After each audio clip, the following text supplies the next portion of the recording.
Americans discovered that Black people live in Scotland, and you know what? They actually have some pretty valid questions. So I am going to try and answer them. So yeah, let's go.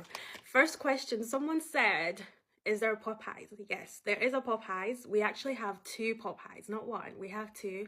We have one in Edinburgh, and then we also have one in... Actually, no, we have three. We have one in Edinburgh, one in Glasgow, one between Glasgow, like East Kilbride area. So yeah, we have three Popeyes, so don't worry, you'll still have that. Someone said, what is the dating scene like? Can you get jobs? Yes, you can get jobs. You might be the only Black person in that job. So just be wary that sometimes you will be the only Black person in a room. So you will definitely notice that for sure. Food wise, we like haggis, we like black pudding, we like anything to do with tatties, potatoes, we like potato scones, mashed potato, everything like that. We love that. We do a really nice Scottish breakfast as well. Listen, weather, if you want to live somewhere where you can never predict the weather, move to Scotland. 1 minute it can be sunny, the next minute it's rain and hailstones.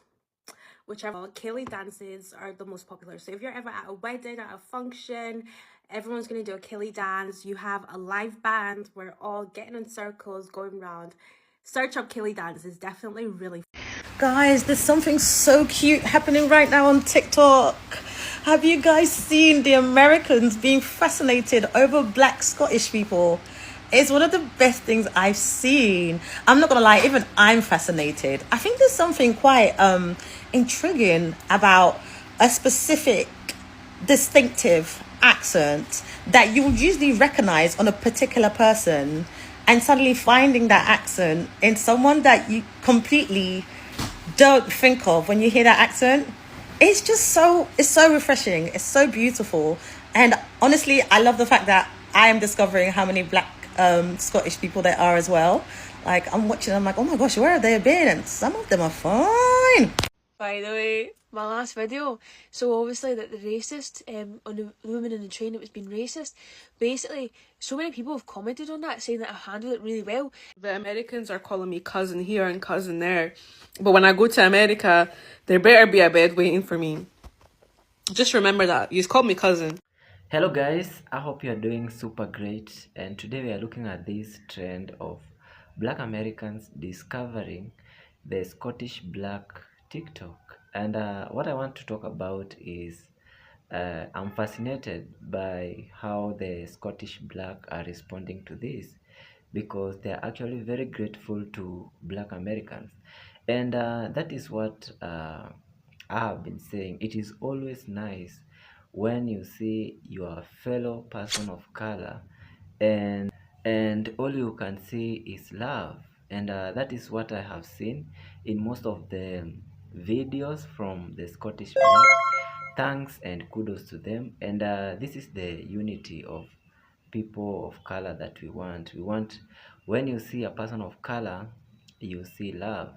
And I have seen some of the video and I have seen some of the comments that I don't want to really talk much about it, that some of the Black Americans maybe asked some basic questions to them, but I feel that when you ask a basic question is because you want interaction.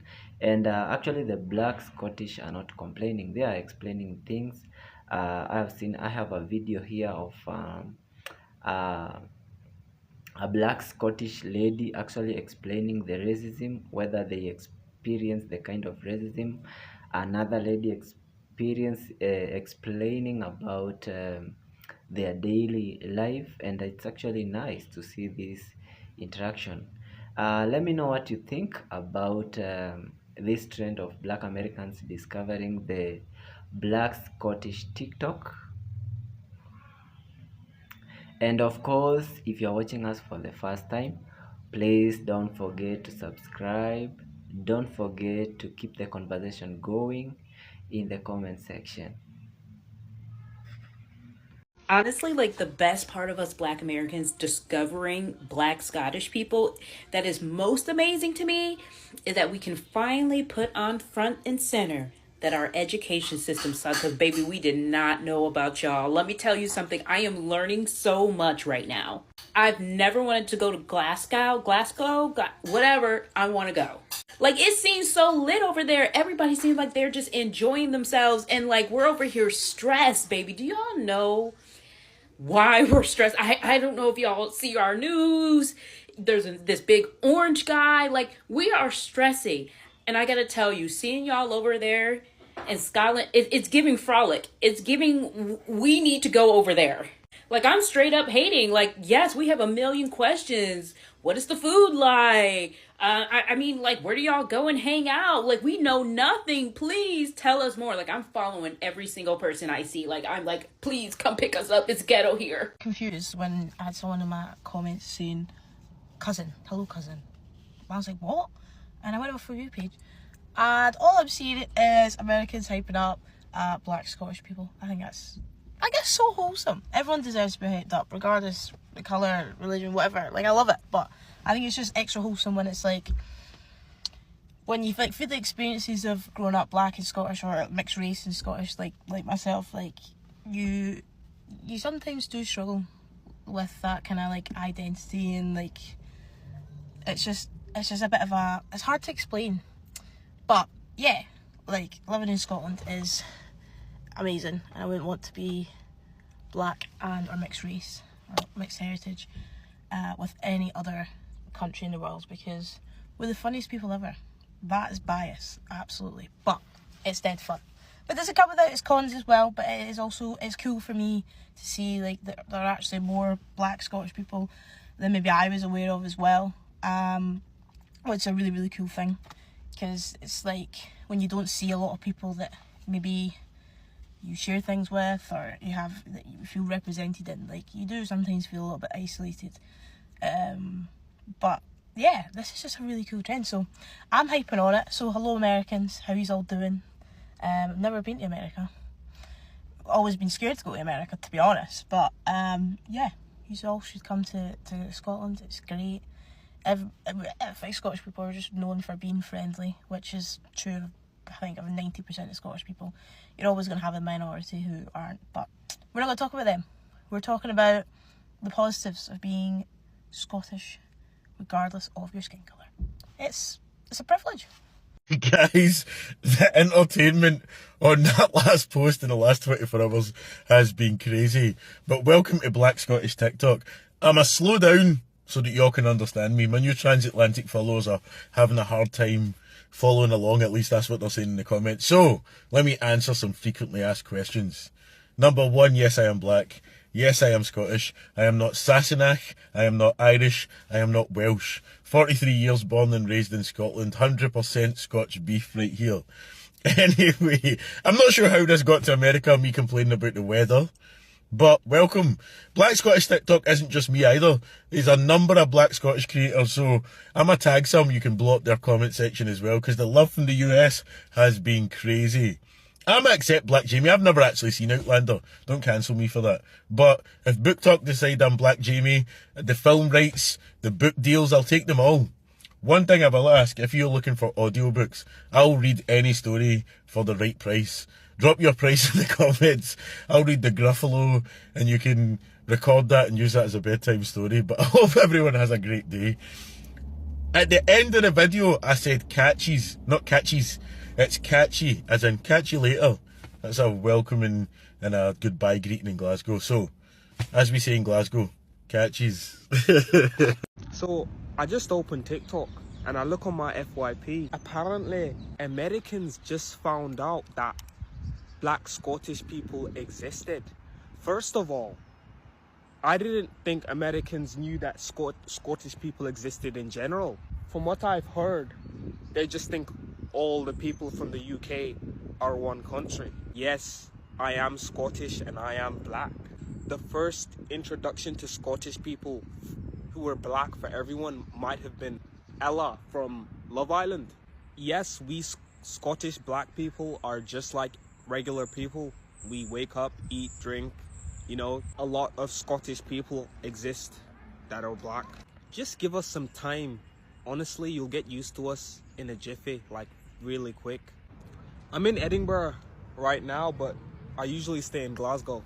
I find it kind of funny that TikTok always finds a way to latch on to something randomly on a random day. We had finding out that ginger people were actually black people as well, and now it's like our turn. Scottish black people actually exist. There's always some kind of like new revelation when it comes to TikTok. It's really fascinating, and I'm glad that I can finally be a part of it. Anyways, I'm on my way to work. By the way, my last video, so obviously that the racist on the woman in the train that was being racist, basically so many people have commented on that saying that I handled it really well, and I never feel that I do handle situations like that well, so thanks. Like, I read some of the comments last night and I was pure crying at them, like actual crying, because I was just like, that is so nice. Anyway, I'm not going to cry today, but basically, no, I'm holding in tears because it is a subject, a very touchy subject that I feel that I've never been able to speak about racism in Scotland. Just because I can only speak about my experience. I can't speak on any other person of colour, a black person at all. And I would never try to, but I have seen some comments of black people saying like, oh, there's no racism in Scotland, and I'm like, look at my last video. But the first time I experienced racism that I can proper remember, I was 7 years old in a soft play, and I was on the floor of the soft play just playing. I think I lost my cousins, I think they disappeared. I was by myself, and a group of 3 or 4 boys circled me like right round, and they were looking down on me because I was sitting on the floor, and they were saying stuff like, do you eat poo, do you eat shit? Like, that's what they were saying, that was the words that they were saying. Bear in mind, they were young, I was about 7, they were maybe like 9. Why are you that skin colour? And their faces were bright red, laughing, like proper hysterically laughing at each other, being racist to me. And I didn't understand racism because I didn't like see my colour at that point. I grew up also in a white family, so I didn't understand why they were saying this to me, but I knew how it felt, and it felt awful. So every time that I've experienced racism, it takes me back to that, just that vulnerable innocence situation. Anyway, I've unfortunately experienced racism loads of times since, but I won't get into that. I'm not here to do a mad X Factor sob story. It's just I feel it's important to kind of talk about it, because I feel like that last video has kind of gave me a voice. I don't know. Anyway, but the one I had experienced, it was 2019, and that was one of them. It's carried with me, and I think that's why I stood up to that woman so much, because I felt as if I couldn't before. Like the way I was at a taxi rank in 2019, at the end of a night out, and a grown man chanted the N-word at me and spat on me, and you know, you can hear it before they do it. It was so intentional. I tried to record him, and he hit my phone off my hand, and it went on the floor, and he jumped in a taxi, and he put the window down in the taxi, and he was shouting the N-word, chanting it. And I went to the police. I did the, you know, and the worst part about it, and that's why I'm so grateful for the people that did stand up for me yesterday, is nobody says anything. They just allow it to happen. And everyone at the taxi rank, 2 people I was friends with were at the taxi rank, and they were witnesses, and I'm lucky that they obviously went to the police as witnesses. Like they allowed the police to get their details as witnesses, but I was lucky in a sense that I had people that were going to do that, because no one else did. And even then, at the time, nobody speaks up. No one says, here, that's wrong. And it is wrong. And if you see it, even if you're not a confrontational person, let that person who's been racist or homophobic or whatever, let them know that that's not okay. Like, even just by giving them a look, just be like you don't have to like get involved. Ideally, it would be great if you could. But even that girl yesterday, she got up when the guy left the train, and obviously the woman started again. That girl got up from the other side of the carriage and stood with me until I got off the train. She didn't get involved in the sense of saying things to the woman, which she didn't need to, because see, just standing there asking me if I'm okay and just standing with me, that meant the world. And if you can do that with someone, you don't need to be a confrontational person to just stand with or sit with them and just be them. Let them know that, hey, you're not alone in this, because that's how I feel the full time. I've always felt so alone, and I think that's why I'm not triggered, but it does trigger me. I'm gonna lie, it triggers me. It takes me back to every experience I've ever had. So yeah, thanks so much, everyone.